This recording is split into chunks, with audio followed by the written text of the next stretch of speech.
Bom dia, senhores, ou boa tarde, dependendo do horário que estejam assistindo a este vídeo.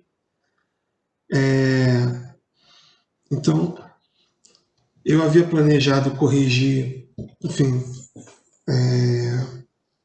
alguns exercícios com vocês, mas estou sentindo que ninguém está me procurando, então eu estou achando que está tudo safo por enquanto.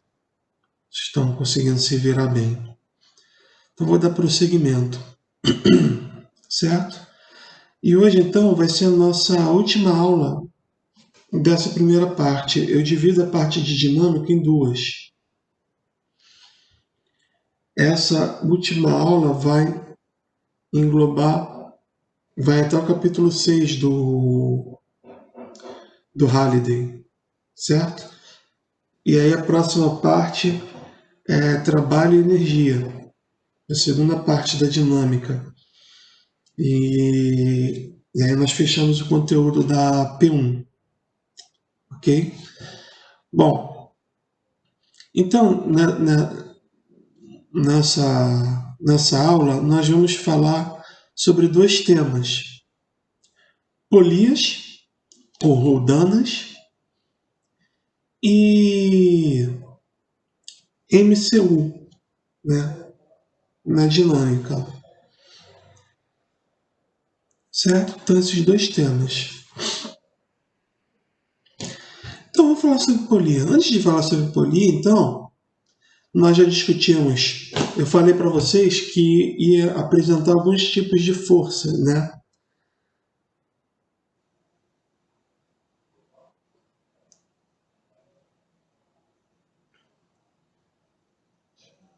Não, pausa aqui.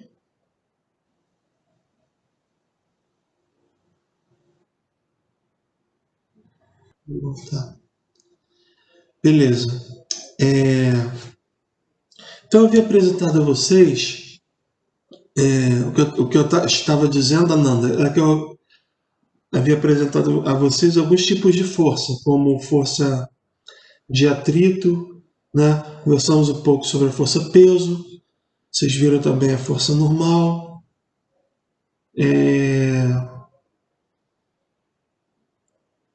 Então, existe, na verdade, assim, para ser sincero, existem 4 forças fundamentais na natureza. 4. A força gravitacional, que a gente chama de força-peso, é uma força fundamental. A força eletromagnética, que está relacionada às cargas elétricas, né, que as cargas elétricas a produz. A força, as interações que são menos conhecidas de vocês, são as interações nuclear forte e interação nuclear fraca. Então, essas são as 4 interações. Todas as outras que eu falei, normal, atrito, vamos falar agora sobre tração, todas essas outras forças, elas são, digamos assim, manifestações macroscópicas dessas forças mais fundamentais, dessas 4 forças que eu falei. Por exemplo, a força normal é uma manifestação macroscópica, manifestação macroscópica das interações eletromagnéticas entre os átomos da superfície e do corpo que está sobre a superfície. Certo? Então, não é que essas forças normal, atrito, sejam forças, novos tipos de forças ou outros tipos de forças. São forças, são derivadas ou são manifestações macroscópicas do nosso cotidiano que nós observamos dessas interações fundamentais. Ok? Bom, então vou apresentar mais um tipo dessas forças, que é a força. Meu olho está coçando. Só um minuto. Força de tração, certo? Então, o que é a força de tração? A força de tração é aplicada a cordas e fios e é transmitida através das cordas e fios a outro corpo. Então, vamos colocar assim: imagina que você quer interagir com outro corpo à distância, certo? A gente sabe que a única interação à distância, as únicas que nós vimos, seriam as forças elétricas e magnéticas e a força-peso. Aí você interage à distância. A Terra está aqui, o Sol está aqui, eles estão distantes, milhões e milhões de quilômetros, mas estão interagindo, né? Agora imagina que artificialmente você seja necessário para você fazer isso. Por exemplo, você tem que. Como é que se chama? Você tem que rebocar um navio, correto? Então, você pode vir com outro navio por trás e ir empurrando. Não é o mais, não é o mais inteligente a se fazer, né? O que é inteligente? Você reboca, você pega uma corda, né, amarra lá no outro navio, na outra embarcação, no barco e puxa. Então você está produzindo artificialmente uma interação à distância entre o rebocador e o navio que está à deriva, certo? Então, essa é, por exemplo, a utilidade da força de atrito, da atração, certo? Uma força transmitida à distância. Então, por exemplo, eu posso querer prender um objeto, um corpo no teto. Então você usa o fio e daí por diante, certo? Então como é que funciona a atração? Olhem para essa figura, porque entendendo essa figura, depois o resto vai ser tranquilo. Olha para essa figura, você tem um corpo preso a um fio. Então vocês aprenderam nas aulas passadas a identificar as forças, né? Então, nesse caso, estou apresentando mais um tipo de força para vocês, que é a força de tração. Notem que, olhe para esse corpo aqui. Se esse corpo está preso a um fio e ele está em repouso, está, né, parado esse corpo preto aí, essa bolinha preta. Bom, se ela está em repouso, significa que as forças sobre ela necessariamente se anulam, né? Porque ela está em repouso. Se tivesse, por exemplo, só a força peso sobre ela, ela estaria caindo. Então tem uma força que seria, digamos assim, um análogo à força normal que está puxando ela para cima. Então essa força aqui, é a força de tração. Agora, olha que interessante. Então uma bolinha tem a força peso, puxando ela para baixo, cuja reação, como nós vimos, está no planeta Terra, puxando a Terra para cima. E tem uma força de tração que a corda está fazendo sobre a bolinha, puxando a bolinha para cima ou segurando a bolinha. Então essa força é da corda, essa força aqui, para cima, é a corda atuando sobre a bolinha. Onde está a reação? A reação está em outra porção da corda. Você tem a corda. Separa a corda em duas. Essa parte está puxando a bolinha, certo? Então, em contrapartida, você tem uma outra parte puxando a corda. De tal forma que você tenha essa aqui está puxando a bolinha, então tem uma outra porção da corda está sendo puxada pela bolinha. Vocês concordam comigo? Entenderam o que eu falei? Ficou meio confuso, né? Então vou repetir. Bom, se a corda puxa a bolinha para cima, então pela lei da ação e reação, a bolinha puxa a corda para baixo. Certo? Então notem que essa força aqui, menos T1, é uma força que está atuando sobre a corda. E essa força T1 para cima é uma força que está atuando sobre a bolinha. É um ponto que eu sempre, nas aulas de Física 1, eu gosto de enfatizar, é esse ponto. Ação e reação nunca atuam sobre o mesmo corpo. Se a ação está num corpo, a reação está sobre o outro. Notem o caso aqui. Ó. A ação está na bolinha do peso, a reação está na terra.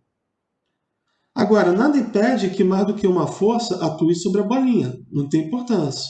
O que vai acontecer é que diferentes mecanismos vão produzir a força na bolinha. E isso está ok.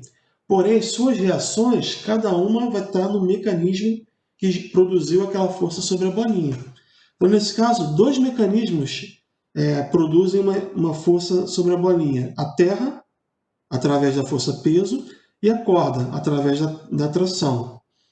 Então, as ações estão na bolinha, peso e tração, e as reações estão nos outros corpos que estão produzindo. A terra e a corda. Certo? Agora, olha que legal. Isso aqui, eu posso seccionar a corda, e aí, imagina que você pega cada elemento da corda. Você concorda comigo que a corda é um conjunto de elementos que estão ligados por uma força? Certo? Então, é uma força de ligação entre eles. Então, o que acontece? Essa força, ela vai ser, é como se fosse uma corrente. Já viu os elos da corrente? Cada elo sustenta o outro, né? Então, a mesma coisa na corda. Então, vocês têm essa força que vai sendo transmitida, como mostra essa figura aqui. E aqui em cima, então, acaba que essa força aqui... Oi, Sérgio. Bom dia. Essa força aqui vai puxar o teto para baixo. Então, você tem uma força... Essas forças vão sendo transmitidas. Quando chega aqui no teto, você tem uma força da corda puxando o teto para baixo e o teto vai puxar a corda para cima, ou segurar a corda. E aí está tudo linkado, tudo fechado. Tanto que, se a bola for muito pesada, se essa bolinha for muito pesada, a corda vai arrebentar, dependendo de quem tenha uma resistência menor. Ou a corda vai arrebentar, certo? Ou o teto vai desabar. Essa porção do teto que está prendendo vai desabar. Bom,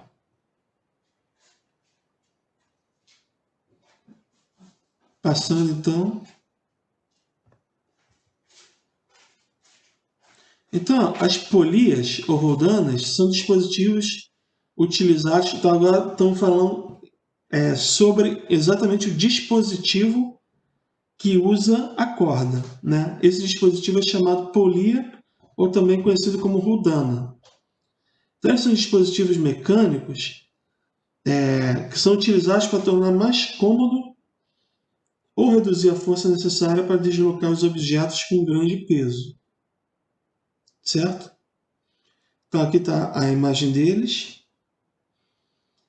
Vocês, por exemplo, têm polias em embarcação, levantar e deslocar carga, né?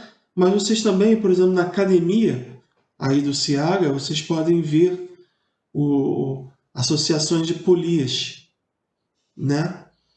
Então, acho muito interessante, de repente, vocês darem uma olhada lá e verificarem como é que está funcionando ali, né? Você tem aquele que puxa assim para fazer a asa, né? Não, a asa é esse aqui, né?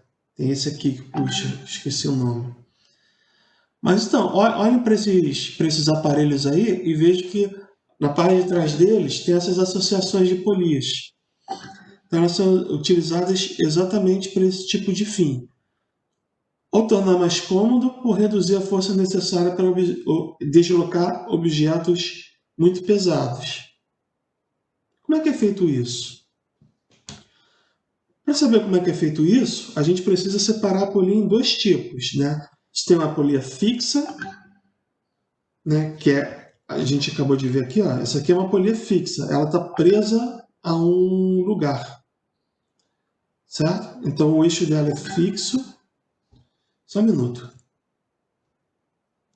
Só um minuto.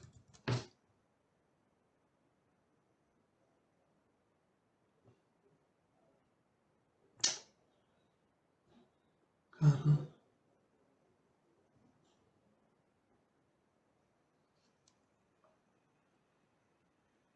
Pronto. Isso aqui é fixo, certo? Então, a ação de uma polia que é fixa, ela somente vai atuar no sentido de alterar a direção da tração, certo?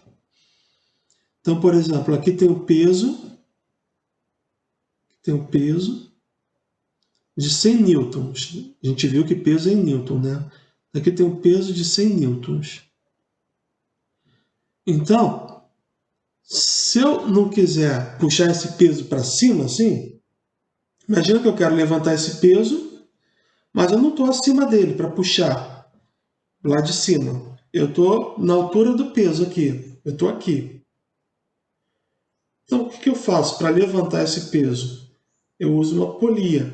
Ela vai alterar a direção da força, tá vendo? Peso, peso, peso, peso. Ela altera a direção da força e com isso eu posso, puxando a corda, eu posso levantar esse peso. Então aqui é interessante é o seguinte, que numa polia fixa, o tanto de deslocamento que eu produzo no peso, ou seja, o tanto que eu levanto o peso, é o tanto que eu vou puxar. Né? Se eu puxei 10 levantei 10 centímetros, é porque eu puxei 10 centímetros. Certo? Então, essa força aqui, que eu estou atuando, a gente, nessas aplicações, a gente costuma chamar de ou força potente, né? Ou força motora, ou algo do tipo. Né? Força potente ou força motora, que é a força que alguém está aplicando. E a carga que tá sendo movimentada, a gente costuma chamar ou de força, aliás, só de força resistente, certo? Força resistente é a força da carga que está resistindo ao movimento. Então, essa aqui é a polia fixa, ela só altera a direção da força. E a polia móvel, ela, aqui a gente mostra um exemplo. O que é uma polia móvel? É uma polia em que pelo menos uma das rodanas ou das polias não é fixa. Tá vendo? Ela tem essa liberdade para girar, para se locomover. Certo? E qual é a vantagem da polia móvel? O que ela produz de efeito prático? Ela reduz a força necessária para que eu puxe uma carga. E essa é a parte mais importante da aula. Você simplesmente tem que entender isso. Uma polia móvel, ela reduz a força necessária para levantar uma carga. Certo? Então, Por exemplo, se eu uso uma polia móvel, uma só, então a minha força motora ela vai ser, ou seja, a força necessária para levantar a carga vai ser metade da carga, certo? Então, se a minha carga é 100 newtons, a força necessária, se eu estou usando uma polia móvel, uma só, simples, força necessária vai ser metade disso, 50, certo? E por que a força necessária vai ser metade disso? Porque eu vou dividir, vocês estão vendo que essa corda está presa, fixa aqui, essa parte da corda. Então eu tenho a corda passando em volta dessa polia móvel. Quando eu puxar aqui, o que vai acontecer? Essa polia vai levantar. Essa corda vai vir aqui, ó, vai ser puxada, então essa polia vai levantar. O que eu estou fazendo aqui? Nesse mecanismo, ele vai me dizer o seguinte, que eu estou simplesmente dividindo o meu esforço com a corda. A corda está falando assim para mim, ó, Léo, eu vou te dar uma mãozinha, tá? Vamos dividir isso aqui. Eu pego metade e você pega metade. É isso. Certo? Então metade vai vir para essa porção da corda, a outra metade vai vir para a porção que eu realmente estou puxando. Você notar, então, essa parte aqui está ligada à polia fixa.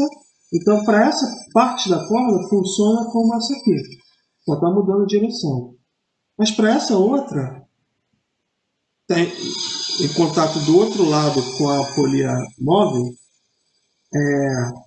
opa, eu tenho ação então de uma força aqui de tração puxando para cima.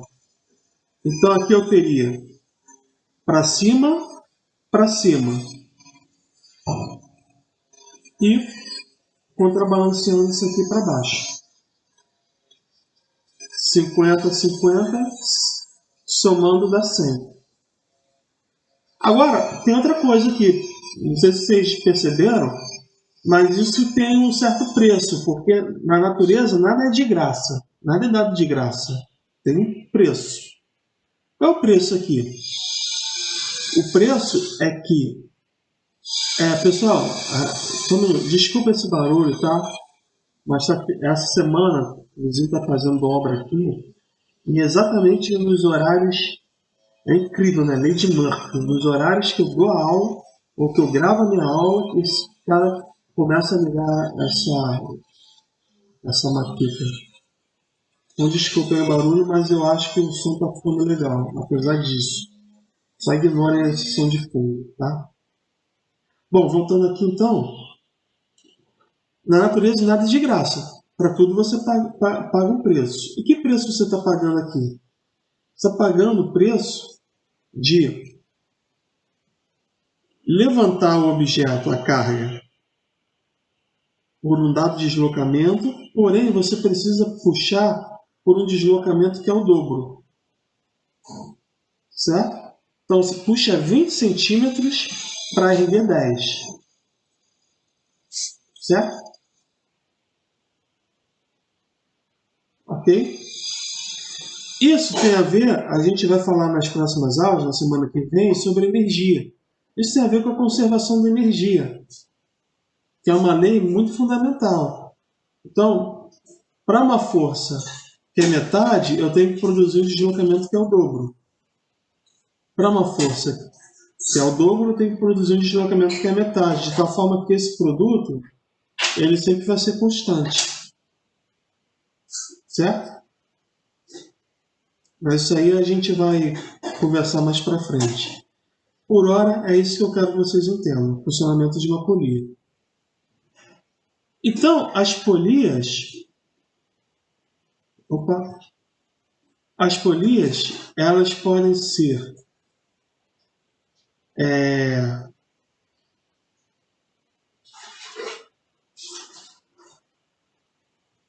Opa.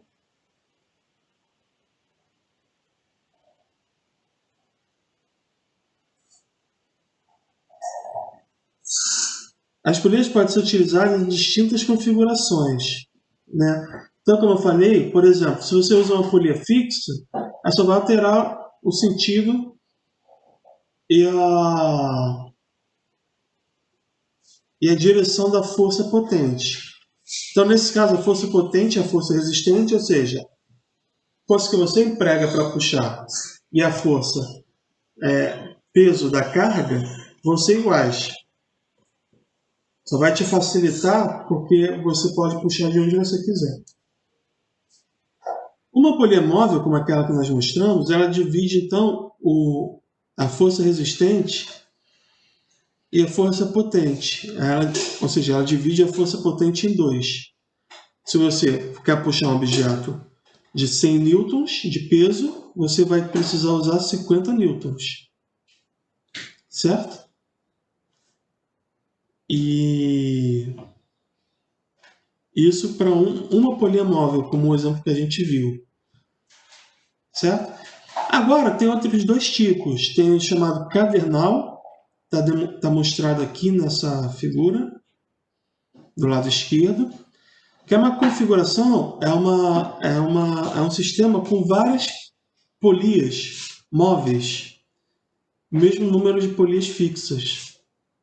Né? Nesse caso, então,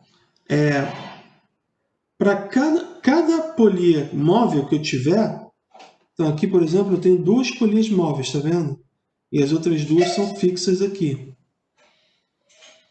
Então, para cada polia móvel que eu tiver, eu vou dividir a minha força por 2. Ora, se eu tenho duas, então vai ficar FR dividido por 2, vezes 2 aqui, então vai ficar força resistente dividido por 4. Então, se isso aqui tem 100 newtons, aqui eu vou puxar com 100 dividido por 4, que é 25. Ok? 25, bem mais leve, né? Qual o preço que eu vou utilizar? Eu vou ter que puxar 4 vezes mais para levantar. Então, você puxa, puxa, puxa e o troço vai subindo assim. A cada 4 metros que você puxa, ele vai subir 1 metro. Mas é o que eu estou falando. O seu objetivo aqui é reduzir a força necessária, né, para puxar. E aqui eu tenho a talha exponencial. Essa talha é mais eficiente ainda, porque ela tem uma rodana fixa e as demais rodanas são móveis. E aqui podem ser quantas forem. O número que for vai ser... Por que é exponencial? Porque ela vai, na verdade, ela vai estar no expoente. Esse N aqui, tá vendo? Aqui no cadernal ele está multiplicando. Na talha ele vai ser no expoente. Então vamos dar um exemplo. Para n igual a 3, aqui vai ser 2 elevado a 3, que é 8. Então a força vai ser a força dividida por 8. Aqui seria a força dividida por 6. Então esse aqui reduz ainda mais a força. Como é que funciona? Olha aqui, ó. Aqui está a polia fixa, né? Então eu puxo para cá, eu puxo, né? Então eu tenho uma força aqui, puxando. Logo, aqui, deixa eu anotar aqui, deixa eu ver. Deixa eu fazer uma anotação aqui.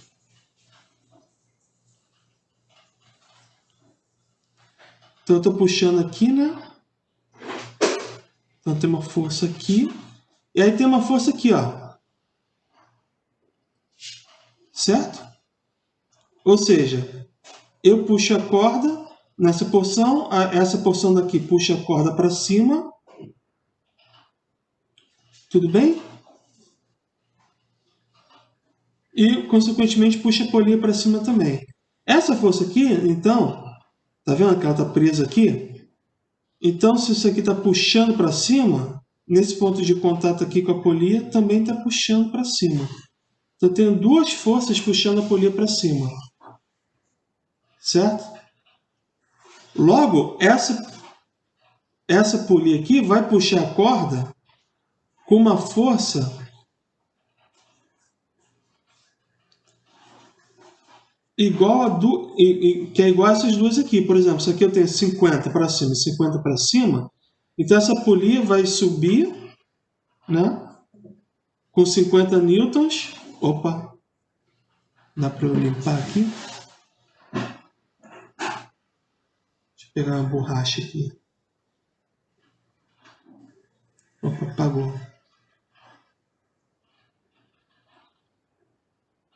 Então, para cá e para cá. Então, ela está puxando para cá, está puxando a corda. Logo, a corda está puxando. Logo, a polia está puxando a corda para cá. Mas com qual força? Com uma força que é igual a essas duas aqui.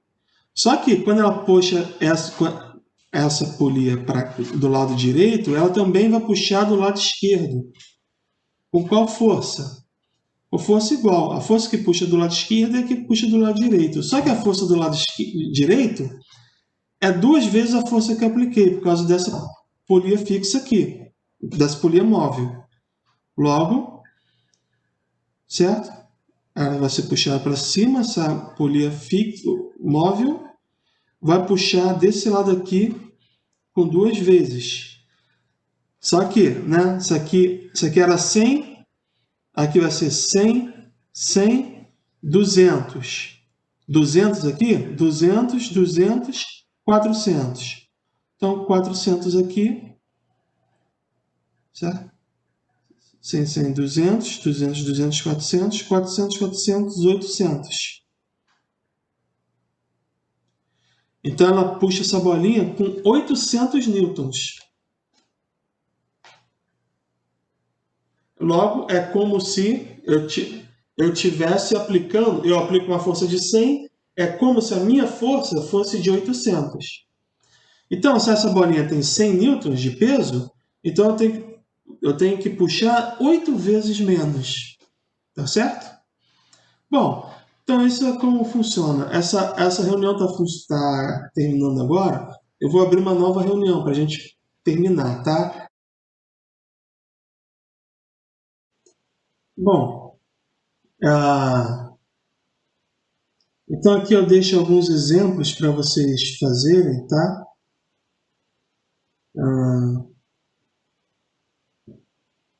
Esse exemplo é o exemplo de uma polia fixa.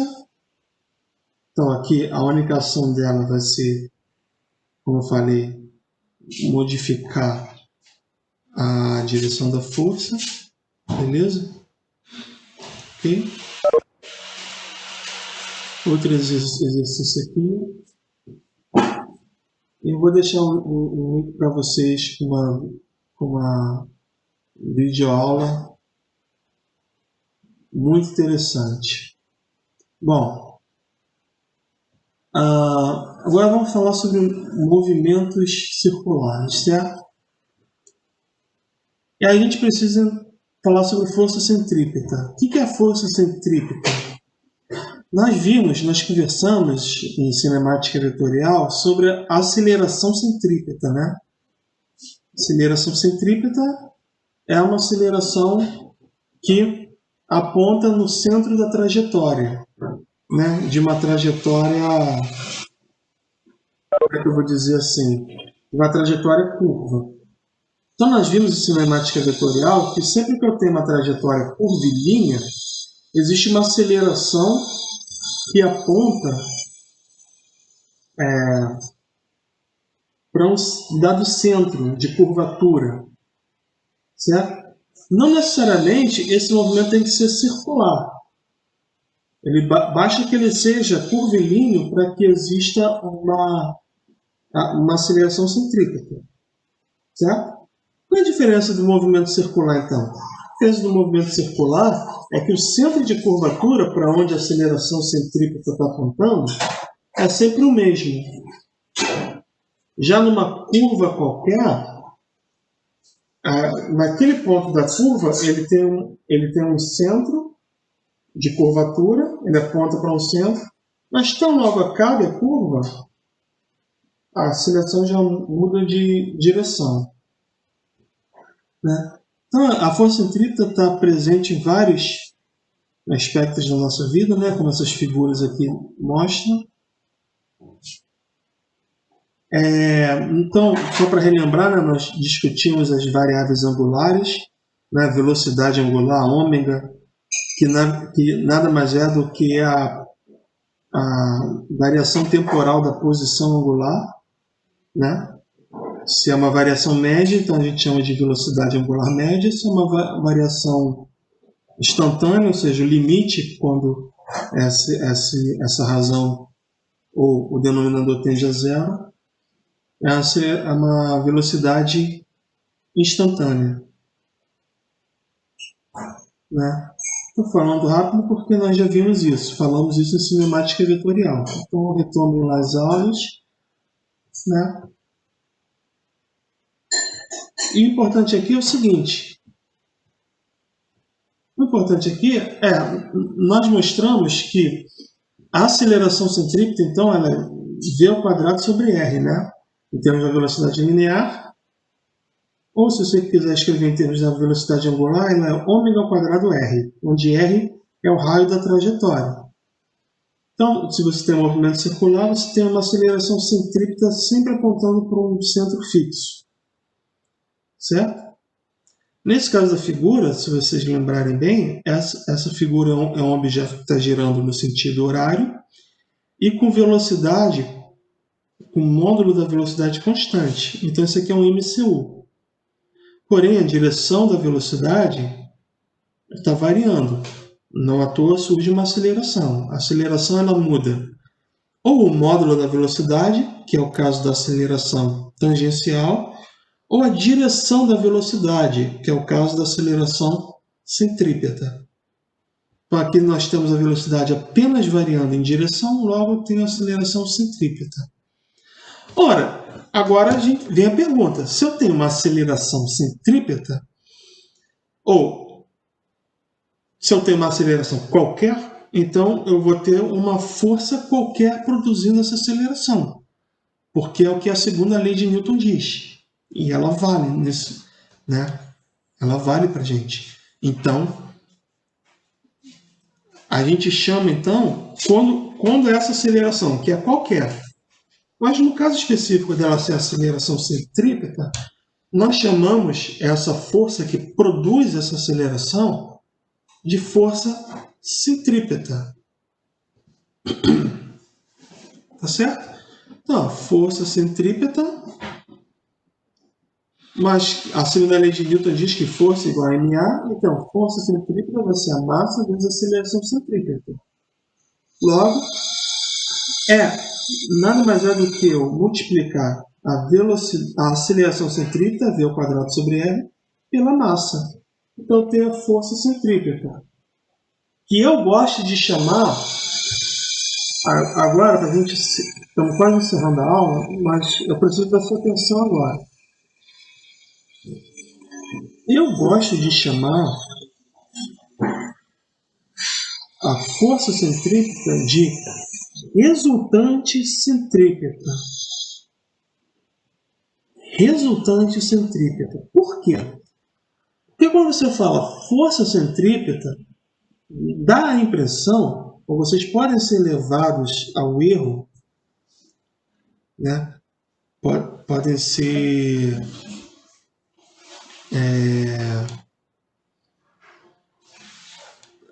levados ao erro de pensar que, bom, força centrípeta é como a força normal, é como a força de atrito. Não. Tá bom? Não é.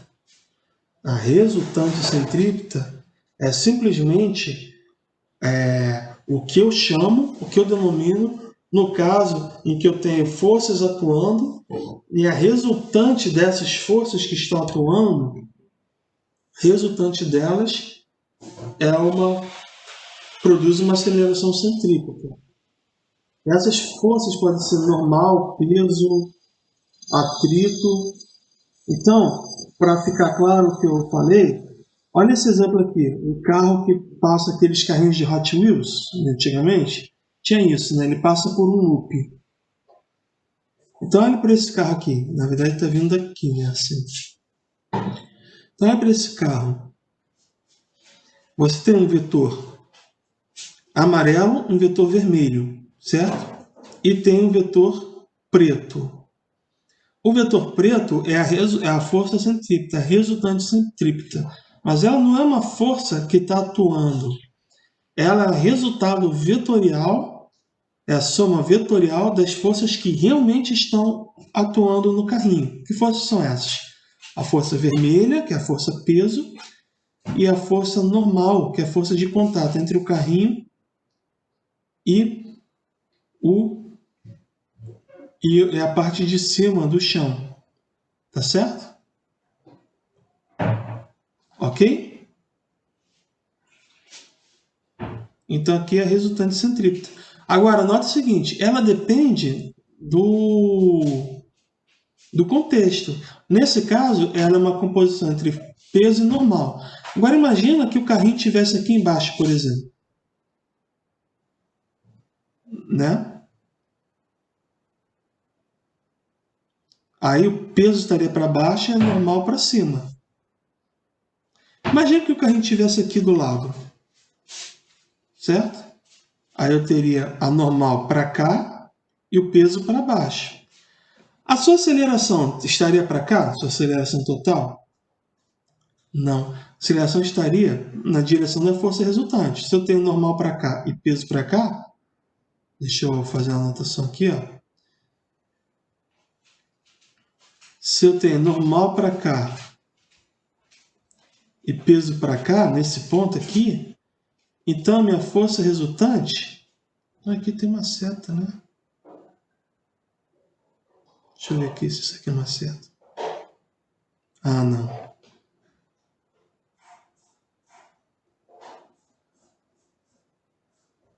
Opa!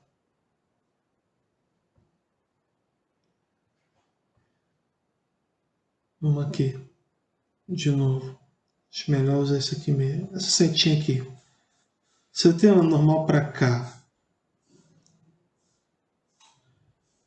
e o peso para cá, então a aceleração resultante tá para cá, né? Aqui, ó, tá assim. Posição. Essa aqui é a minha resultante. Aí você pode perguntar, mestre, mas essa resultante é a resultante centrípeta? Não, é a resultante normal. É a força resultante que produz uma aceleração resultante. Se você se lembra bem, quando eu falei em movimento circular, em cinemática vetorial, eu falei que a aceleração ela sempre aponta para dentro da trajetória. Então, ela poderia estar apontando para cá, mas poderia estar apontando para cá também, se eu tivesse uma força assim. Mas sempre para dentro. Então, quem seria então minha resultante centrípeta nesse caso? Nesse caso, minha resultante centrípeta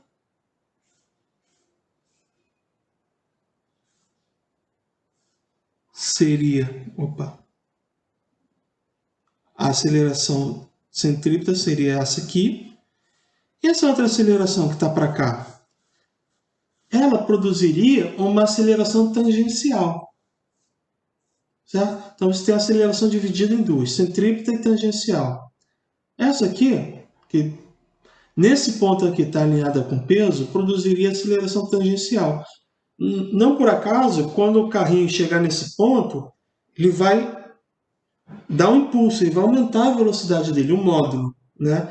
Quando ele chega lá no topo, ele diminui a velocidade. Né? Então significa que ele não está no MCU, mas a velocidade dele, o módulo dela também está variando. Certo?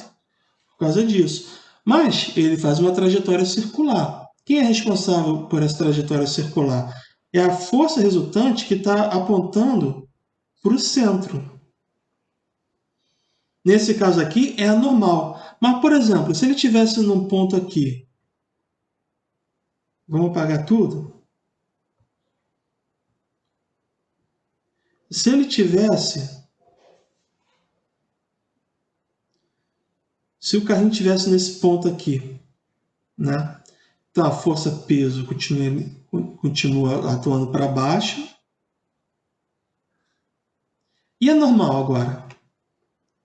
A normal atua para cá.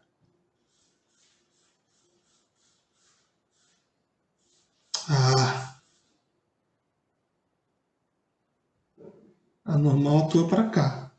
Sempre perpendicular à trajetória. Certo? Então, nesse caso, você vê que a força-peso ela tem uma componente tangencial. Se você decompuser a força-peso, você vai ver que ela tem a componente tangencial à trajetória. Certo? E uma componente também perpendicular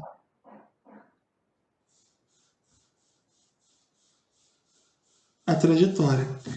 Então, a resultante centrípeta vai ser o resultado entre a normal e essa componente da força-peso.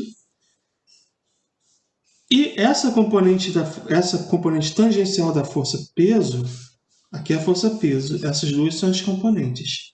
Essa componente aqui vai produzir uma aceleração tangencial. Tá certo?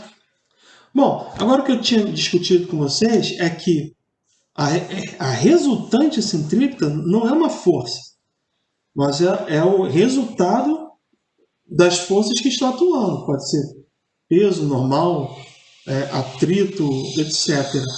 Por exemplo, no caso aqui de um carro fazendo uma curva, a resultante centrípeta, o carro fazendo uma curva assim, uma circunferência, né? A resultante centrípeta é a força de atrito, ó. Certo? É a força de atrito. Então, é sempre bom vocês diferenciarem. Não é força centrípeta, no sentido de não é uma força nova, como uma força normal ou uma força de atrito ou algo do tipo, mas é uma resultante dessas forças que foram apresentadas que, atuando sobre um corpo, pode provocar um movimento circular. Quando isso acontece, então, essa força é uma força, essa resultante é uma resultante centrípeta. Ok? Bom, então posso fechar aqui. Então aqui eu deixo um exemplo para vocês, tá bom? Vocês resolverem. Eu estou resolvendo os exemplos que eu estou passando nos slides, eu estou resolvendo e à medida que eu for terminando, eu vou disponibilizando na plataforma Moodle também. Ok? Bom, senhores, então por hoje é só. Essa aula está sendo gravada. Vou fazer umas edições nela e assim que eu terminar, eu disponibilizo na plataforma e também no nosso grupo de WhatsApp. Ok? Falou, um abraço e até a próxima.